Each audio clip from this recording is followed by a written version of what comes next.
Our reporter Nickolaus Bauer is at the Results Operations Centre in Pretoria. Nick joining us live from there now. And Nickolaus, the IEC doing its best to make sure that it protects the integrity of that vote tomorrow. Well, indeed, Temekile, all systems go, and indications are that the IEC is expecting a free and fair election. We're only hours away until polls officially open, and shortly after that press conference got underway at 2 p.m, it was made very, very clear that everything will be done in the IEC's power to ensure that elections are not hindered or prevented from going ahead in any way, shape or form. A specific appeal to those that aren't taking part in the electoral process tomorrow.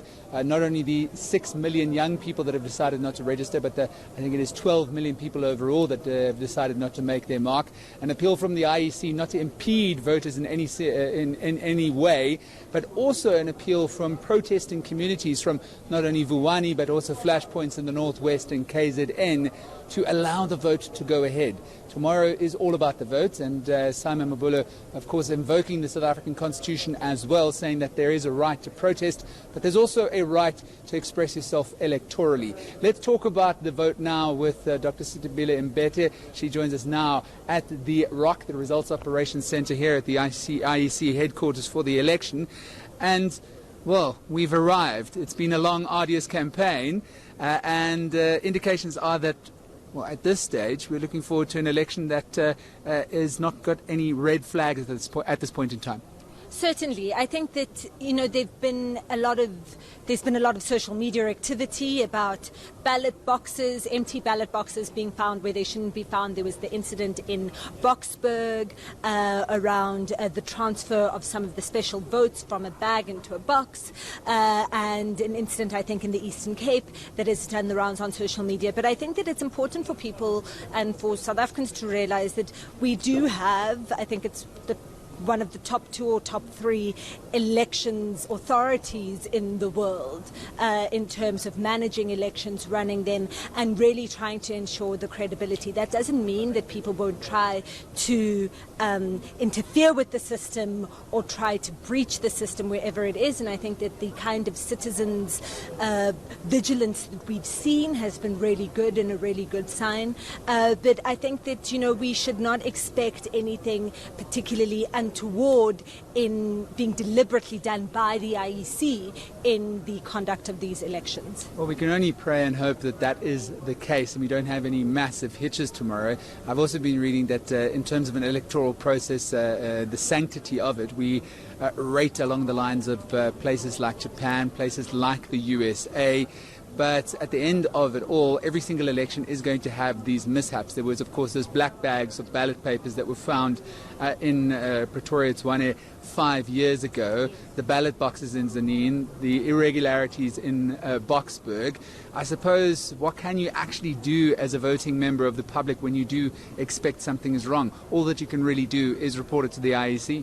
All you can do is report it to the IEC. If you are at a particular voting station and something is going on, report it to the IEC officials that are there, and then try to escalate it if possible. I think social media has given us an ability to communicate problems to each other as the public and to escalate issues far more, I think, than we would have had previously. And the difficulty with any kind of voting process, no matter where it happens in the world, you mentioned the US, and the US is one of the most compromised voting systems in the world, and so it is really difficult to ensure the sanctity of a voting process. But I certainly think that we've got the institutions and the machinery in place in the South African election to ensure that there will be a broadly free and fair election. And one of the major abilities for us to be able to do that, of course, is for voters, for citizens to be vigilant and to report things as they see them. But it should be an exciting few days. I think we're all exhausted after the campaign. Well, let's talk about that for the moment, because the IEC, I suppose their work starts in earnest now, but political parties, they have been extremely hyperactive for the past month, and it's coming into the final hours where they're actually allowed to campaign. And I suppose in many ways there's different stories to this election. Predictions are 90% of the vote going to the ANC, the EFF and the DA. And then perhaps the interesting part might well be this 10% that is going to be divvied up among smaller parties. Yes, I think that 10% will be interesting to watch.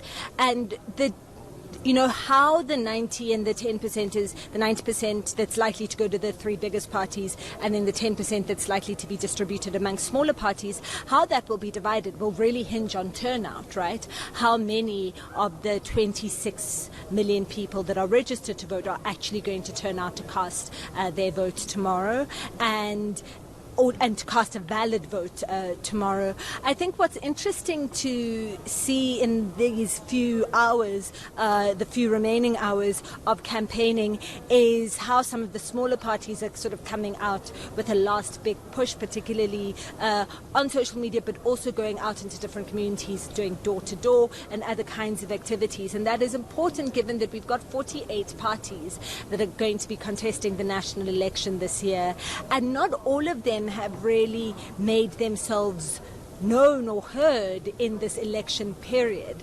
There's some of the major ones that have come out either because of a social media presence or because they have people in them who are personalities already. I think of the Are you subtweeting the Capitalist Party?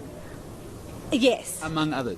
Among others. So I subtweet the Capitalist Party as a party that has leveraged the social media presence of its organizers. Because the argument is if it came down to tweets and tweets, you could see a very different result on May the 9th, as opposed to us actually all going out to a ballot box and making our mark. Certainly, and I think that that's the caution also for all of us in the media, but also those of us who comment on these issues, that the Twitterverse is not the country. And it certainly can provide some indications about what is making the most, what issues are gaining attention or who is making the most noise at a particular point in time.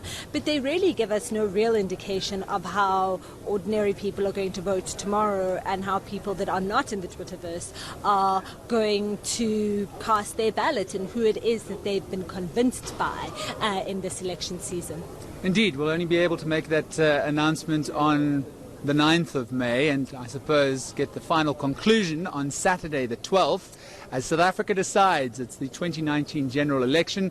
And once again, just to remind everybody, just looking strictly on a penetration of the internet and also who's actually on Twitter and getting rid of duplicate accounts and that type of thing.